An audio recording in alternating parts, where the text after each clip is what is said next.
Curso Transporte de Cargas Indivisíveis. Direção Defensiva, Condições Adversas 1, aula 56. Comportamento seguro e comportamento de risco, diferença que pode poupar vidas.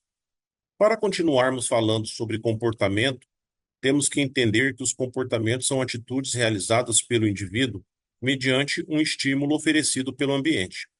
Isso significa que o ambiente estimula o indivíduo, ação, e ele responde a esse estímulo com um comportamento, reação, requerido por aquele estímulo. Porém, o comportamento referente a um determinado estímulo no trânsito pode ser um comportamento bom, seguro, ou ruim, de risco. Condições adversas. Então, para entendermos quais são os comportamentos, precisamos conhecer os estímulos. Esses estímulos no trânsito são chamados de condições adversas, os quais aparecem durante a direção veicular, exigindo do condutor comportamentos, posturas adequados. Vamos estudar então sobre condições adversas. Condições adversas são aqueles fatores que prejudicam o desempenho no ato de conduzir, aumentando assim a possibilidade de um sinistro de trânsito. Existem várias condições adversas e é importante lembrar que nem sempre elas surgem de maneira isolada, fato que torna o perigo ainda maior. Quais são elas? As condições adversas são: 1. De luz. 2. De tempo. 3. De via. 4. De trânsito. 5. De veículo. 6. De condutor. 7. De passageiro e carga. Condição adversa de luz. A luz é um fator de segurança, pois é essencial para vermos e sermos vistos, seja com iluminação artificial ou natural. Por outro lado, a intensidade da luz natural ou artificial, em dado momento, pode afetar a capacidade do motorista de ver e ser visto. O que pode provocar? O excesso de luminosidade e a falta de luz podem provocar ofuscamento e a penumbra. O ofuscamento é uma cegueira momentânea causada pelo excesso de luz nos olhos. Já a penumbra, ou lusco-fusco, é a situação de pouca luminosidade que pode ocorrer ao anoitecer, amanhecer, dentro de túneis, viadutos ou tempestades. Para não sofrer um sinistro, o motorista precisa se adaptar a essas circunstâncias. O que fazer no caso da penumbra? Nas situações de penumbra, o condutor precisa parar seu veículo e esperar a adaptação dos olhos à falta de luminosidade, manter a luz do farol ligada, reduzir a velocidade e redobrar a atenção. Em vias não iluminadas, o condutor poderá utilizar a luz do farol alto, desde que não tenham veículos em sentido contrário. Se a luz alta do seu veículo for mantida ao cruzar com outro no sentido contrário, você criará ao outro motorista a condição adversa de ofuscamento pela ação da luz artificial do farol alto. Ofuscamento: luz artificial do farol, luz natural do sol, pôr ou nascer do sol. O que fazer no ofuscamento por luz artificial?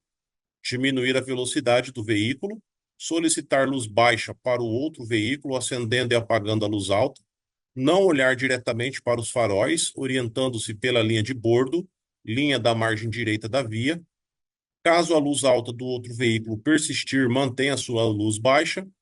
Em hipótese nenhuma, ligue o seu farol alto. Essa atitude pode causar um ofuscamento no condutor do outro veículo, causando um sinistro. O que fazer no ofuscamento por luz artificial? Caso a luz alta do farol venha do veículo que se encontre atrás do seu, sendo refletida pelos retrovisores externo e interno, regule o ângulo dos retrovisores para que o foco da luz não atinja seus olhos. Ao se aproximar por trás de algum veículo, desligue a luz alta do seu farol, mantendo-a em luz baixa, evitando o ofuscamento ao condutor da frente. O que fazer no ofuscamento por luz natural? Utilize a pala solar do veículo. Utilize óculos de sol de qualidade.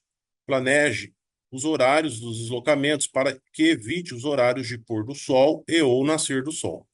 Caso a luz solar esteja causando ofuscamento aos veículos em sentido contrário, Ligue a luz baixa do seu farol para aumentar a visibilidade de seu veículo para os outros condutores. Condição adversa de tempo. Estão ligadas aos fenômenos climáticos, tais como chuvas, granizos, neblinas, cerrações, fumaças que podem interferir na segurança do trânsito, alterando as condições da via e reduzindo a capacidade visual do motorista. Tais condições podem tornar-se tão extremas que impossibilitam o condutor de ter uma visão clara de estradas ou linhas de divisão de fluxos. O que pode provocar? Além de dificultar a capacidade de ver e de ser visto, as condições adversas de tempo causam problemas nas estradas, como barro, areia e desmoronamento, deixando-as escorregadias e perigosas, proporcionando derrapagens e sinistros. O que devo fazer? Nos casos de chuva, neblina e cerração, o condutor necessita redobrar a atenção, reduzir a velocidade, aumentar a distância entre os veículos, redobrar o cuidado em curvas e frenagens, manter acesa a luz baixa e, se possível, procurar um lugar seguro. Condição adversa de via. Antes de iniciar qualquer percurso curto ou longo, o motorista defensivo deve procurar informações sobre as condições das vias que vai percorrer para planejar melhor seu itinerário, assim como o tempo que vai precisar para chegar ao destino desejado.